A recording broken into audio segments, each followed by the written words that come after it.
Been a while, huh? So, if you guys have ever seen the movie, I'm sure you have. The movie is called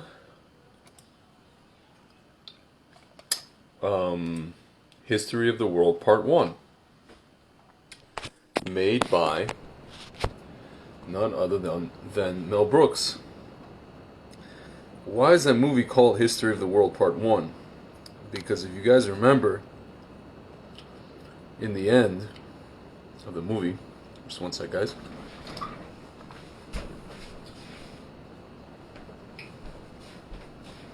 In the end of that movie, Mel Brooks previews History of the World Part 2. And if you guys saw that preview, and this preview was, I would say, enticing enough for many people to actually think that History of the World Part 2 was coming out. And we were waiting for it and waiting for it. That preview had two things. It said, History of the World Part 2. Jews in space. And then it had Nazis on ice. And everybody got very excited. And we waited, and we waited, and we waited. And History of the World Part 2 never came out. Until this week, when a Congresswoman, supposedly, allegedly, came out and said that there was some machine that was built by the Rothschild family, and it caused forest fires in California. And of course the media, what do they do in classical media style? They create a term for this, and they run with it. And not only they run with it, they start calling this woman, Marjorie Taylor Greene, an anti-Semite. And anybody who agrees with her is an anti-Semite. She is QAnon, she is this, she is that. So, my friends, this looks, upon further review, this looks like to me another classical case of what I like to call the Jews of convenience.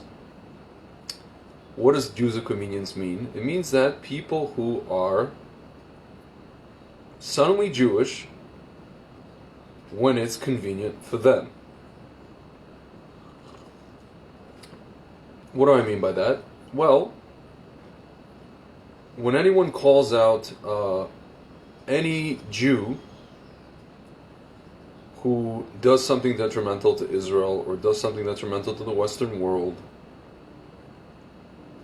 I'm not going to name him, but anytime anybody calls him out, the lefties, the Jews on the left, like to call that person an anti-Semite. In the case of this lady, Marjorie Taylor Greene, if you guys actually research what she was talking about or who she was talking about, if you research this issue, this situation, whatever it is, and she named the people responsible, or who she thinks is responsible for this, for burning down forests in California. If you research the Rothschild family, you will come to find that they have not actually been Jewish since the late 1800s, since I guess Baron de Rothschild, the guy who came to Israel and built, a place called Zichron Yaakov, and he pretty much started the Israeli wine industry. I know because I work in it, Baruch Hashem, and I thank him for that. But unfortunately, the Rothschild family has not been, so to speak, Jewish since probably that time, since the early 1900s. Guys, however you hold, those of you watching, however you guys hold on intermarriage, however you feel about this issue, I'm not here to bash anybody or offend you guys. I'm just saying that the Rothschilds, doesn't matter what wing in the family, you're talking about, the different brothers, all went to different parts of Europe. It doesn't matter what wing of the family you look at, they're all married to non-Jews. In particular, the men, starting in the early 1900s, the men started marrying non-Jews. And the Jewish, character of the family started being diluted to the point where I don't really even know if you can call them Jewish anymore. These guys have a Jewish last name, but you can't call them Jewish. So, friends, what I'm noticing is that, when it comes to bashing Israel, when it comes to not defending Israel, the same people will come out and they'll bash Israel to high heaven. But God forbid you mention something that sounds maybe like a conspiracy, or you mention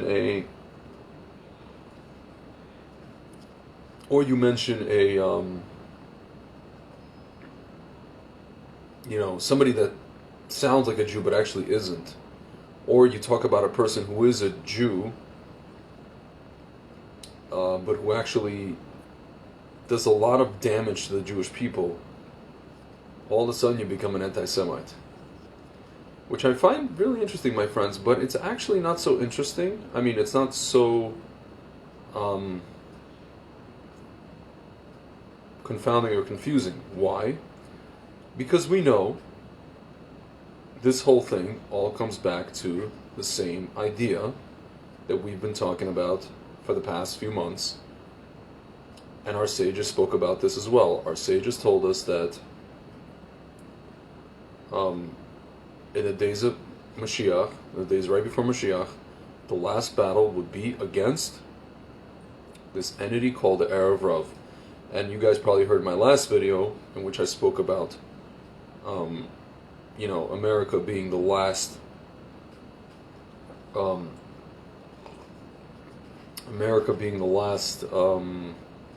exile for the Jewish people,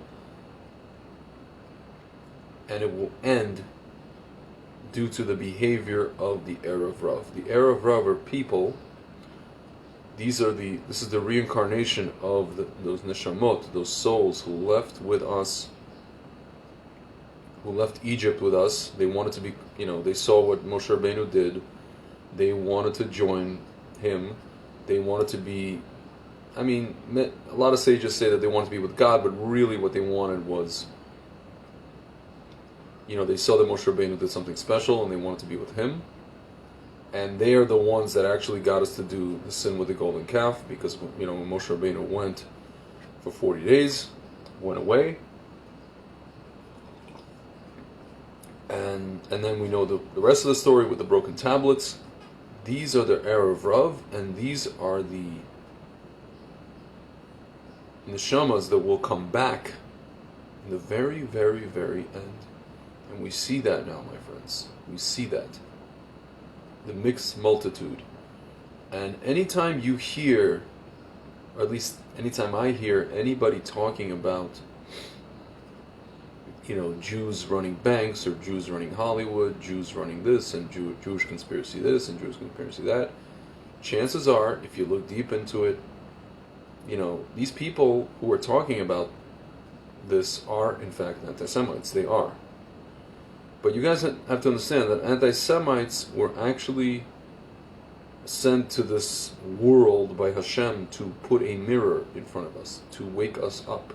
Anti-Semites have a keen eye for these things, and what people don't really understand is that, and the anti-Semites themselves don't understand, is that the people who they are directing their ire towards are not actually Jews. They are the Erev Rav. Even if they are halakhically Jewish, they are part of what's called the Erev Rav.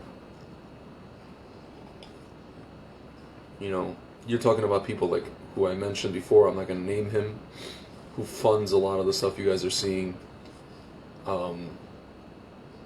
You know, a lot of people in the American political scene, on the left-wing side of the political spectrum, you know, anybody who walks around pushing two-state solutions and all these other things, these are the same people that get upset when you start pushing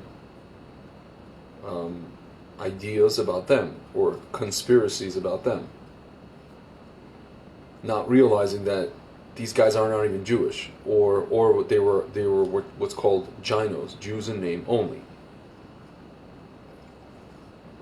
So my friends, you know, a friend of mine sent me that, you know, a text and about this woman, and I said to him, you know what, man, I hate to say it, I really hate to say it, but oftentimes, I find myself agreeing with anti-Semites. Not agreeing with them in the sense of like that Jews are bad people, but agreeing with them when they say that certain groups of us, certain percentage of us run this industry or run that industry or do this bad thing or do that bad thing. And yeah, my friend just showed up. She is posting monkeys who don't want to see things, and LOL. Well, listen, you know, you can put your head in the sand all you want, or you can hear no evil, see no evil, but it's right there in front of you. In any event, so my friends, in classical media style, the media did what they did. They created a hashtag. You know, we live in a hashtag world. You know, it's like that Madonna song, "We're living in a material world." I think she should just change it to a hashtag world. And this is what they did. And of course, all the proud Jews in name only, the Republican Party is not going to condemn her, and they are QAnon, and they are Q, and they are this, and they are that. Meanwhile, their party has been pushing the two-state solution for I don't even know how many decades. They accepted people like Ilhan Omar and Rashida Tlaib. Joe Biden appointed 3 or 4 people who are who are anti-Israel straight up. One person he just appointed, I just read, I'm forgetting the person's name, who's essentially like a Islamic fundamentalist or Islamic, praising jihadists. One girl who's appointed, she praised the Sparrow bombing, the bombing of the Sparrow Pizzeria in Jerusalem. So my friends, you need to understand that the people that are upset about this Jewish space lasers thing, or Jews in space, Nazis on ice thing, are what's called Jews when it's comfortable for them. They are Jews when it's comfortable for them, or in the moments that it's comfortable, politically expedient for them. They are Jews in name only, at best, and usually, sometimes, more often than not, they are not even Jewish. They are Erev Rav. Straight up Erev Rav. And that is the last battle. And not only that, these Erev Rav give us normal Jews a bad name, and of course the anti-Semites, when they're talking about Jews doing this bad thing and Jews doing that bad thing, they are talking about them. My friend says they are Russian. They are actually not necessarily even Russian. Some of them are have Ashkenazi background. Listen, I'm also Russian, but I think my friend here showed me how to do, go deep into my ancestry, I found out that my relatives, my Jewish relatives, before they ended up in Berdichev, they were in a place called Abruzzo. And my friend is trying to break my concentration. Yeah. So my relatives were in a place called Abruzzo, and if you guys know the wine Montepulciano di Abruzzo, so that may explain why I was attracted to the wine industry. Who knows? I have some relatives from Sicily, Abruzzo, I believe, Calabria? Well, it may explain a lot. In any event, my friends, so now we understand what's going on. Now we understand. And again, if you guys look at the history of the Rothschild family, in the words of Jerry Seinfeld, his Schick's appeal is very, very strong. And I think most of them today are not even Jewish. So you guys now understand what the media does and what the media have done to continue their manipulation game. And we understand that unfortunately 75 or 80% of the Jewish population of America, if not the Western world, are basically what I would call fake Jews. And I don't use that term as an anti-Semite would use it. I use that term in the sense of behavior. And we see that. We see with who they elected. We see a person like Kamala Harris and her Jewish husband. They come on TV during Hanukkah and start talking about all kinds of irrelevant things. Tikkun Olam and this and that. And if they only knew what the holiday of Hanukkah was about, which is basically the celebration of the demise of people like themselves, I mean, it's the funniest thing when secular Jews in America, when Jews who intermarry celebrate Hanukkah. Hanukkah is the celebration of the defeat of the people who intermarry and the defeat of people who refuse to do circumcision or who were on the side of the Greeks to ban circumcision from our nation. It's incredible, my friends. It's really ironic. It's really incredible, and we understand what's going on now. We understand what's going on, and this is essentially the last battle. And if any of you guys are watching, you guys whom I just mentioned, and I just want to let you know, if you're going to claim anti-Semitism, if you're going to walk around claiming that people are, weaving conspiracy theories against you, you know what it helps to do? It helps to not ask your Jewish brothers and sisters in Israel to give away more and more land in the hopes of achieving peace with an enemy who wants to kill them. It helps not to do that, my friends. It really helps your argument and your cause. And if you don't do that,